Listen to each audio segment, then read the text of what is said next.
The group has shrunk.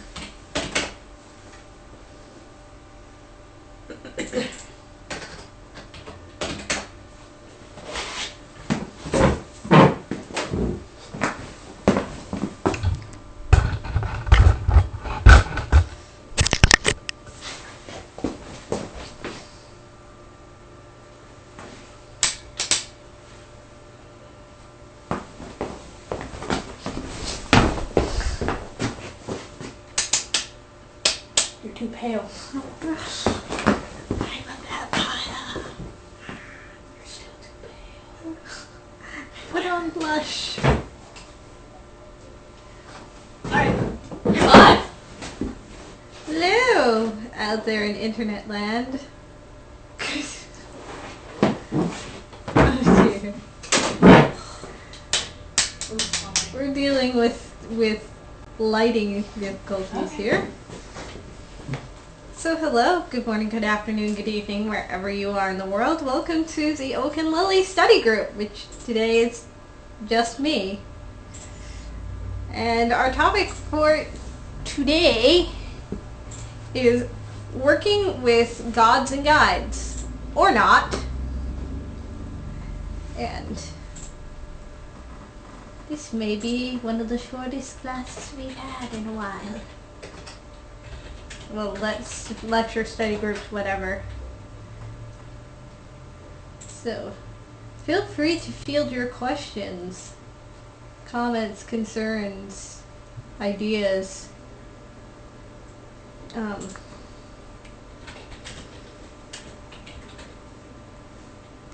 But I work with the gods a lot. Various gods, particularly, especially when it comes to travel, I work with Hermes quite a bit, because I find it's good to work with, if you got a travel question, work with a travel god, or a comet concern, making buses run on time. That was a big concern for me before I was pointed in the direction of some track your bus apps. But I would just quietly pray, Hermes, can I get a bus so I won't be late? And roughly, a couple minutes later a bus would show up. So I do not believe in coincidences. But things happen for a reason. That's one of the bases of magic, sending out a thought into the universe and having it come back to you. Cause and effect. But not everything, admittedly, is linked to the gods. Feels so strange just sitting here alone and not having any feedback.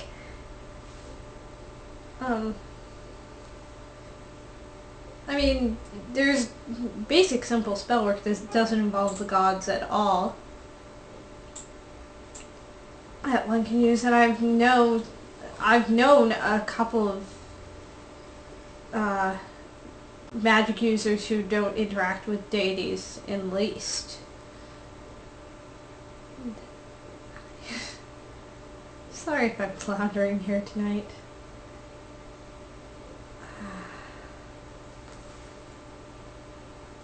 Anything in the chat room? Nestor says that she works with a couple of gods a lot, all caps. A lot! A lot. I work with a lot of gods a little. What gods does Nestor work with, in particular? Nestor says that she has had a deity come to her in an altered state, and it was really freaky. That does happen! I have gone through what some might call god possession, the act of a deity sort of taking over your body and talking to followers, doing things, or speaking to people for a purpose. One of the most powerful moments of this was not this past Samhain season, but October 2010. We had back-to-back god possessions one night after the other. Persephone And then Hades, who blessed a broom that was then used for broom jumping. Which I will... As one ritual I do not care to repeat. As awesome as it was, and I feel like it was, in hindsight, like it was necessary for that moment. But when death gods bless items, and especially items that are used to sweep things out, things get swept out of your life that are no longer necessary. And that can be very powerful. And also very disruptive. But that was a very, very interesting winter for me. But yeah, gods coming in while in altered states can be really freaky, especially when you're not expecting it. The best thing you can do is just relax and go with the flow as best as you can, because they generally have some idea or some purpose for why they want to interact here with you in that moment. And I've come out of most of these with generally positive experiences with people thanking me afterwards, and I'm just like, I have no idea what happened. Except in vague terms. Nestor says that she mostly works with Isis, Bast, Osiris, and Thoth, occasionally with a couple of Greeks. Ah, mostly Egyptian pantheon. Rock on. I found that Bast has a particularly soft spot for anyone who either owns a cat or loves cats. You will generally get tapped on the shoulder by Bast at some point, because she's just like, yay, you like kitties! And I'm the cat goddess. So my family had been... Nestor says she does cat rescue. Ah, that tends to be, I know a lot of people either do cat rescue or have a lot of animals that have adopted a lot of animals. My family, Bastet watched, I gotten the sense, after becoming Wiccan, that Bastet had been watching over my family for many, many, many years, considering how many cats my mother has rescued over the years. And we have never purchased a cat. We've always either adopted or they've sort of showed up at our door and become pets. Family members. I've worked a little bit with Isis, and I can say she's, the most I can really say about her is she's interesting in the fact that I don't typically work with her directly. She's usually interacting with someone through me. I get used as like a little chess piece in her game of get in contact with her followers. I brought several people to Isis, though she's not one of my mains. Haven't worked much with Osiris or Thoth. But they generally seem like pretty cool dudes. So another thing I've discovered in working with the gods a lot is, yes, they do have personalities. They're not just static figures from your mythology books. And they evolve with humanity.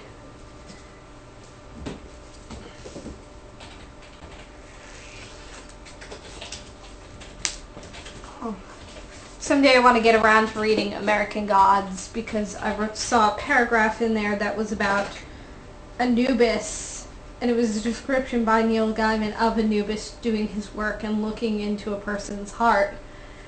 And I nearly cried because Anubis is my patron, and it was a perfect description of him. And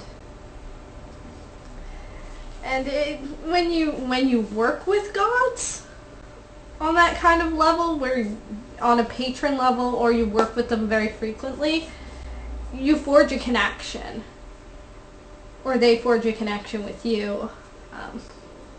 Logistics, but it can be very intense, and to see someone who may not have that same connection nail that on the head is very exciting. If we could go back to Cat for a second, or Fast rather. Fast. I have Cat as one of my totems, and he came to me in a dream, and I absolutely do not like cats. I do not like them at all. And I told Cat this when he told me that he was my totem. And came to me in a dream and said, look, I'm your totem animal. We're going to go hang out and do fun, spiritually things together. And I'm just like, no, I don't like cats. I don't want to talk to you. Go away. And he said, no, I don't want to. And just because you don't like me, I'm going to mess with you. And so whenever I'm in a situation that I really shouldn't be in, Cat will tell me right a millisecond before, you shouldn't be doing this, you're dumb. This is going to backfire in your face. And then disappear and not help me.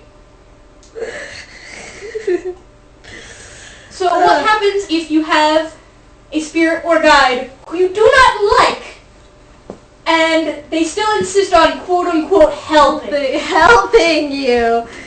If you don't like them, I think one of the best things to do there is at least find a ground of mutual, if not liking, at least respect of each other. Like, yeah, you're a cat and I don't like cats, but there's gotta be some reason for this. And I may not like you, but I can respect you even when we want to have our distance.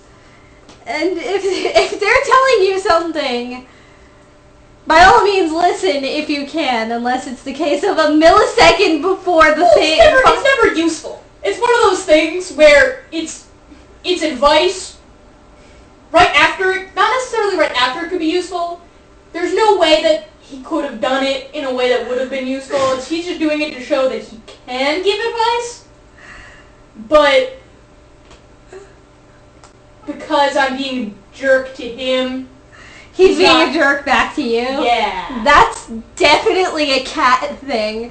Cats, when you are jerks to them, they will be jerks to you in return. Cats and I have never gotten along.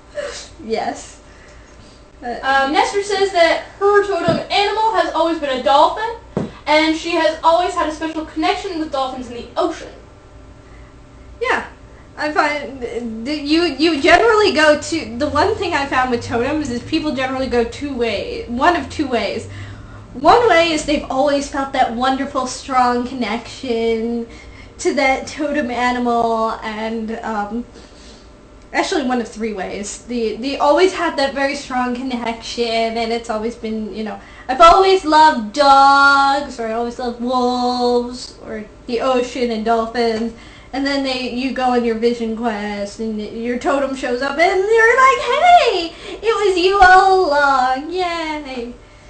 Way number two is, you're doing your search, and you're like, you know what, I want to find out if I have a totem guide, a totem animal, a spirit guide. And you go looking, and then just, hey, I'm here, and we are going to do this thing. And it will usually be something like weird that you weren't expecting, like cat or spider or rock beetle.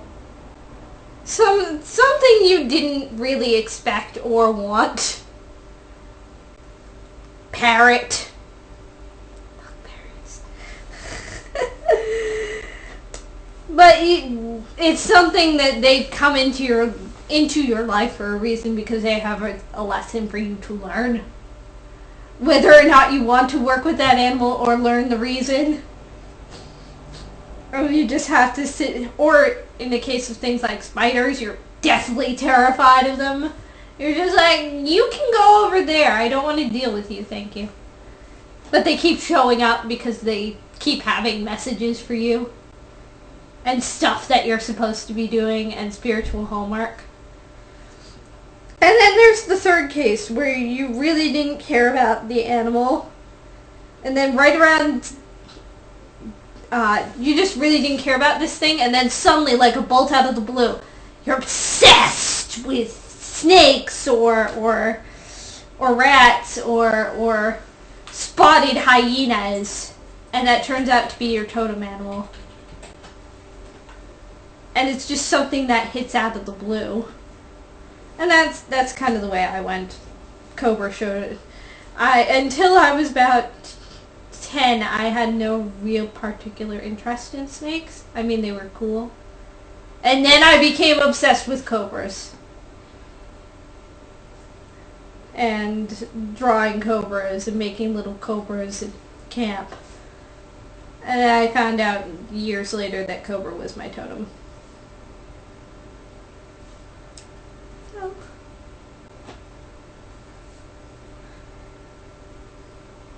They usually are very... Mordred says, wolves keep poking into his life. Could that be mine? That definitely seems like a possibility. Wolves have a tendency to poke their noses in places, especially when it comes to leadership. Things that wolves tend to, as totem guides generally investigate, are leadership, knowing your place in the pack structure, be that your family or your friends or your work. Not everyone is the alpha wolf, and every wolf has their place within the pack, even the lowly omega. It's well, if you've seen the movie Alpha and Omega, the Omegas are important in the pack to keep things light so that everybody doesn't get all serious all the time. They're the jokesters. Yeah, and in real wolf packs, they're usually the ones that strangely enough, they're the ones everyone else picks on, so they feel better. They usually end up being the babysitters of the pack. So they have a very important job because pups are very important to the pack. So it may be about finding, recognizing, and accepting your place in the hierarchy. Or learning, or sometimes the opposite place. He says, well, I think I'm definitely the Omega Wolf, LOL. And sometimes it's about, and on the other hand, sometimes it's about challenging for your place in the hierarchy, because wolf pack's structure isn't always stable. You can always move up or down the ladder depending, which is weird dichotomy there. It can also be about working with others, because wolf packs do have to function as a unit, especially when it comes to hunting, scavenging, and taking care of the pups.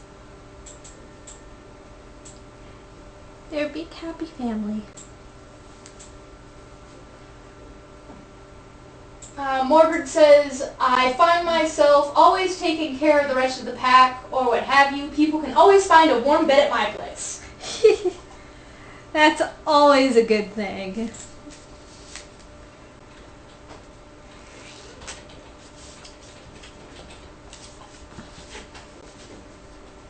And for me, my totem cobra has always been about learning precision, which is a lesson I will perpetually be learning for the rest of my life. Knowing when to strike, when to just lay down and soak things up. Sometimes learning about how to make yourself look bigger than you are, because that's what a cobra's foot is for. So I'm a big scary thing and you don't want to mess with me. And also about going through shedding cycles, leaving things behind that are sort of maybe clouding your vision or no longer helping you. It's sort of similar to Phoenix's death and rebirth cycle, but it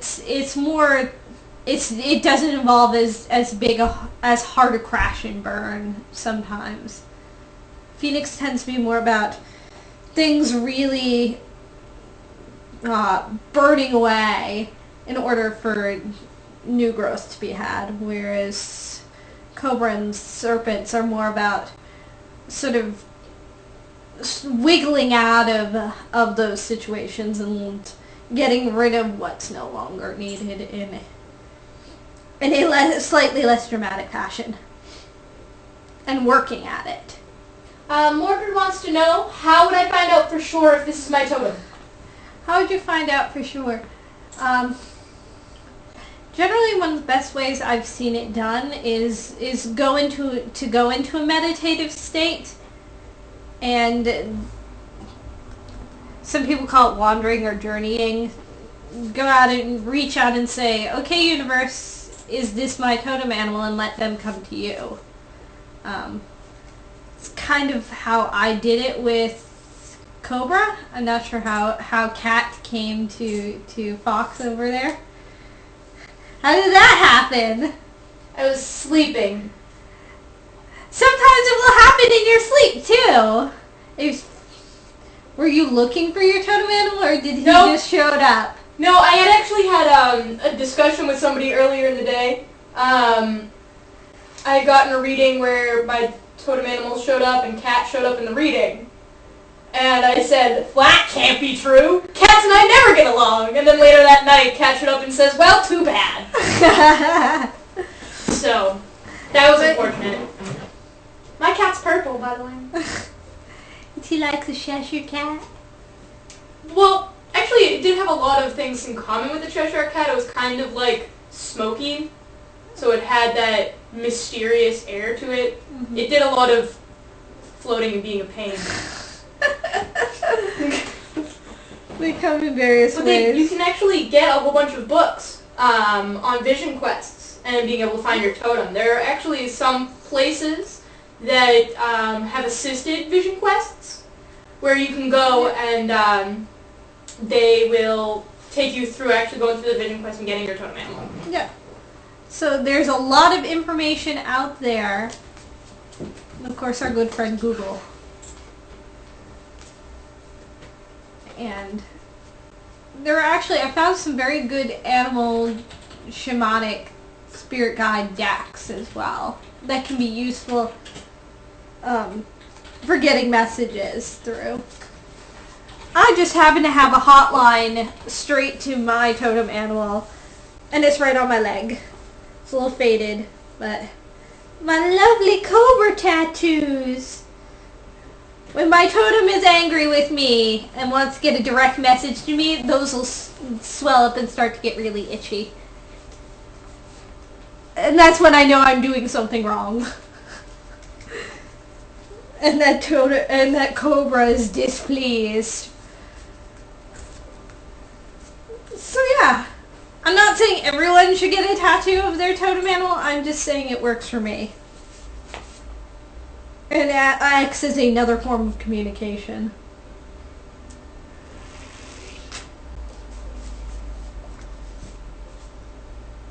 Plus, I think they're pretty. What other kinds of guides are there? Other kinds of guides, I've heard of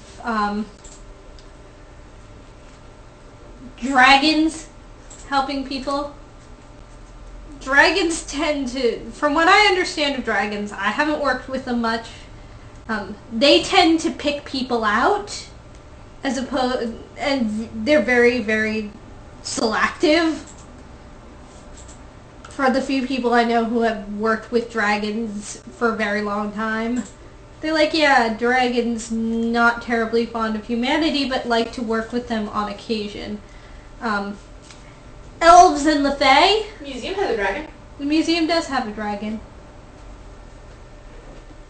I've noticed in the few places where I've encountered dragons, they tend to be guardians of places, as opposed to working specifically with people, which is interesting. Melissa has a dragon in her solar plexus. She does. Oh, I did not know about that. Oh, he's a little itsy bitsy one. They will pick out people selectively from... Again, I don't work a lot with dragons. I know some people who do. And from what I've heard, they tend to be very selective. It's because they're grouchy. It's because they're grouchy, because they and humans have not been bros for a while. Especially the European ones. They tend to be ultra grouchy. Well, those guys are just dicks. And then you have elves and the fae who really like working with people. But elves and the fae tend to have ulterior motives. So just be careful. Well, there's a lot of different kinds of little people. There's not just the elves and the fae, but there's brownies, gnomes. Yeah. Terry works with the gnomes and other little earth people. Yeah. Dwarves and stuff. And she gets along with them very well. Yes. One of the things... What do we have there? Nestor says the fae explicative me off. Ah. Oh, sadness. I work quite a bit with the fae, have since childhood. They like me, which can be a good thing and a bad thing depending on what day it is. They're actually the ones who taught me how to become invisible when I need to. It can be a very useful skill, especially in big cities when it's dark and you really don't want to be followed. Make yourself invisible. And then trying to think of all the people and the critters. You may have a guest. Mordred wants to know, can someone have more than one totem, or a guide and a totem? Yes. Often people will have like a particular totem or guide that follows them throughout their entire life, and then they'll have other guides or totems that work with them at specific periods of their life to help them either learn something or get through a hard time or deal with... some people have shadow totems, which help them deal with the darker parts of themselves and some of the things they're afraid of. And then a lot of people have all sorts of guides that hop on and off the bandwagon. So no, you can have more than one totem or guide, or totem and guide. Angels in particular like to help people. One thing I'd also like to talk about with the totems is in many places the shamans will have a totem or multiple totems, and each of these totems would have a different ability to help them heal. So many shamans you'll see having multiple totems. Yes. For different healing properties. Yes. And then these totems don't necessarily just have to be animals. You may go on your spirit quest and find your totem is a plant, or a rock, or something you really didn't expect to find. Mordred says, I have a guide, but in further meditation I found that it was another incarnation of myself. Is that common? Yeah, sometimes I've had people tell me that I've had guides that were really me in a past life that are helping me through this life. I'm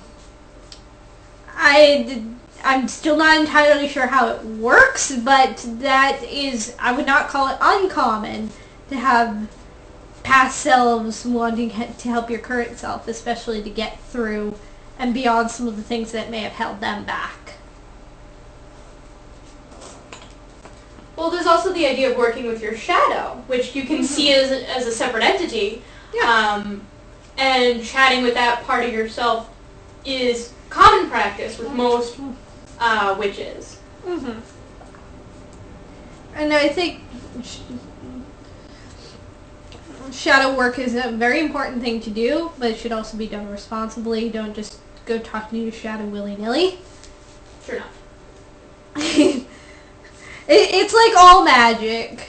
Do it responsibly and give it the proper respect it deserves. Otherwise, you may find yourself hanging from a tree with your pants around your ankles. And you're not sure how you got there.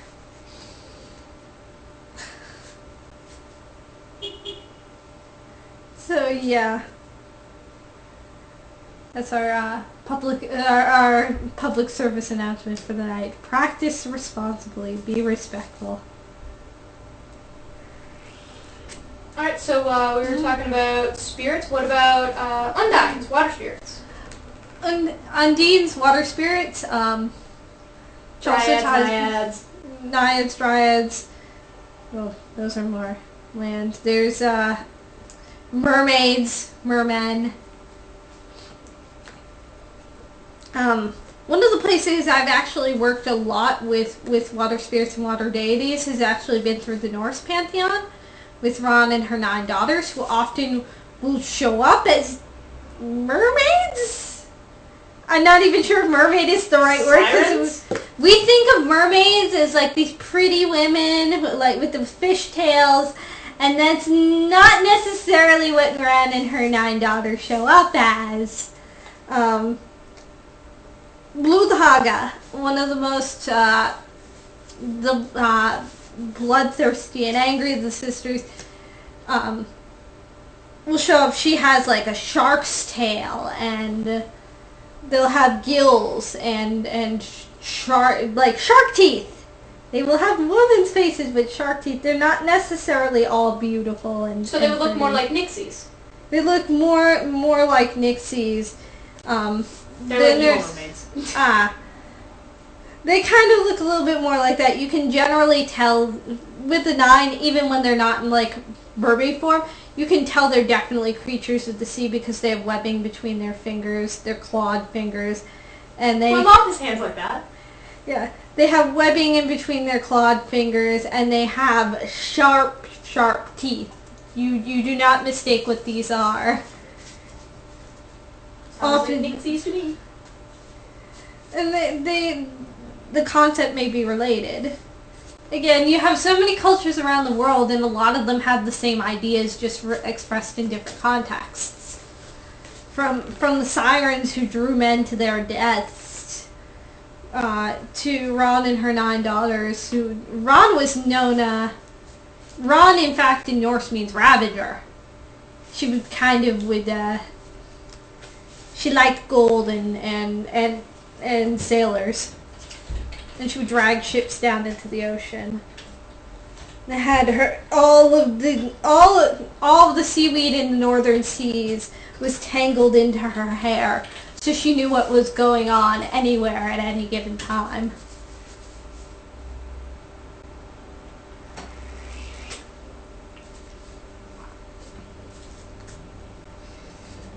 Again, and it's another case of tread carefully and respectfully. It's like going into a strange neighborhood. Just, you don't knock on everyone's doors and ask to be let in, or trust the first person you meet. It's very much get to know what's going on and just be respectful.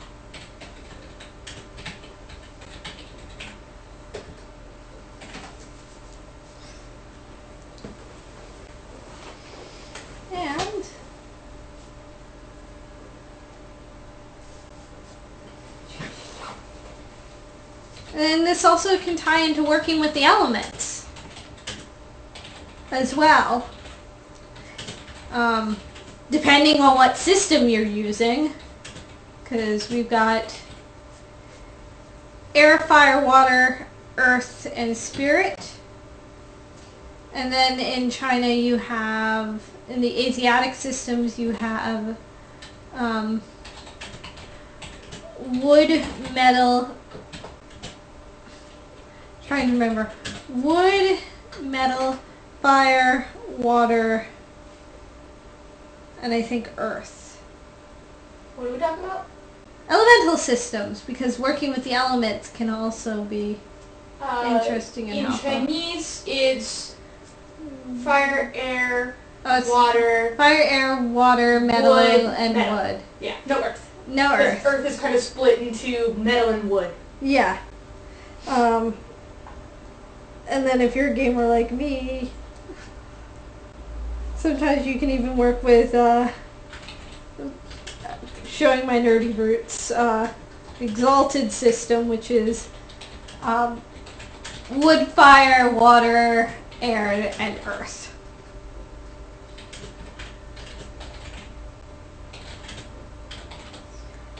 The different elements can teach you to different things. They're the primary building blocks of the universe.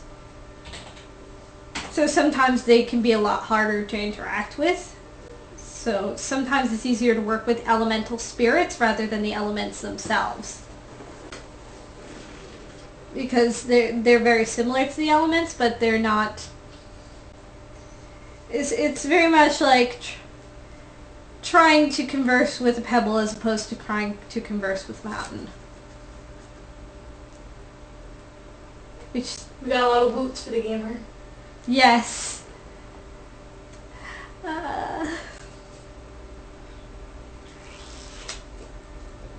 I'm planning someday to make a ritual based off of the Exalted system. That probably won't happen until like January or February. But I digress. Elements can be very fun and helpful to work with. Be it elemental spirits like the water spirits, like the nixies and mermaids and sirens, to gnomes and brownies and other earth spirits. Salamanders for fire in particular, and sylphs for air. And they can help you get more if you're having trouble working with a certain element in your magic. They can help you get connected with that.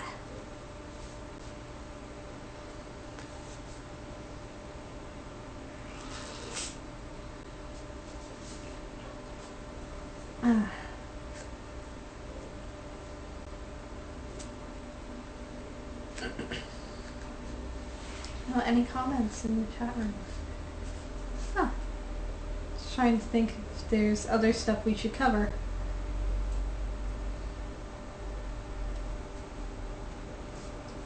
Besides working with one of the things I learned when I got to meet Regan Grimasi is working with plants and plant spirits. Can be very good and very helpful. Because they have lessons for humanity as well, and they often get overlooked for some of the more popular animal spirits or for some of the more ethereal elemental stuff. So don't overlook your common house plants or spices even in your cabinet. Ginger and geranium can have as much to teach you as hippopotamus and giraffe. Alright, so the name of this group is Working with Gods and Spirit Guides or Not. So, and on the other hand, you don't have to work with them. These are all suggestions and guidelines. I know people who do magic quite successfully without working and without doing any sort of this kind of work. Again, magic is as simple as just letting the universe know what you want. It means just working with things and their magical properties, and not necessarily working with the spirits. Working with it on a more primal here and now level. Alchemy is one form of magic that is very much tied more to things as opposed to spirits. I actually once had on a radio show people complaining that I was talking about the gods and guides so much and their work and their magic. They're like, I don't work with them. The magic comes from me. And why are you talking about this? So people can be perfectly successful without working with any guides or gods. That would turn into more ceremonial magic, which I'm not as... the ceremonialists use they do? critters. Yeah. They do? I did not know this. Yeah. For example, I know that ceremonialists, when they cast a circle, instead of just casting for the elements, they'll cast for, or like the watchtowers or anything like that, they cast for either specific angels or, like we were talking about with the elemental critters, like undines and salamanders and sylphs. Seems like it's a little more difficult to work without the guides, but I know it certainly can be done. The thing that I've noticed with guide work is I've only just started using guides. For a very long time I didn't use any guides at all. Yeah. Just like when we do ritual and we use an athame to cast a circle, we don't need the athame to cast the circle. It's just a physical reminder, a physical entity of what we're doing in our minds, with our thoughts, with our magic. And guides and gods and various things like that have that same feeling. Yes, they can help you out. They can help bring out that energy within you. But essentially, that's what they're doing. Is they're bringing out that energy in you. They're helping you out. If you can handle it by yourself, then you don't need their help. They're just there to amp up whatever you're working on. Yes, which can be useful, and if you can handle on your own, more power to you. It's a little more difficult for me because I've just been working with them instinctively since I was, yay high and running around in the garden playing with the fairies. We've got, technically we are part of deity, therefore we don't need them in reality. Deity lives within us, therefore naming deity really isn't required. Which is very true. In a sense, we are all divine beings, we just need to tap into it. And that's very true. So, yeah. In the end, it really comes down to your style and how you personally want to go about things. If you just want to tap into the infinite wellspring within yourself, then that's perfectly fine.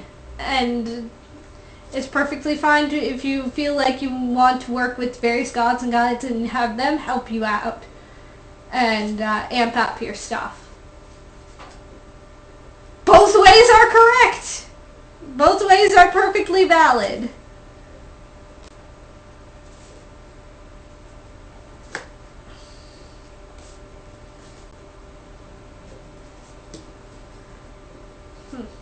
Alright. Do we have anything else? I think we've come to the end of this session. Do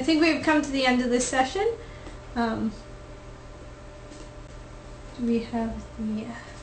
Don't worry about it. Alright. Next week, we are taking a week off for Yule break. Yay! Yule break! And when we come back from Yule break, we'll be talking about working in groups or working alone. Solitary versus group work. And how that's important depending on what you choose or how you want to practice. So, until next time, until the 30th, I'll say adieu and many blessings.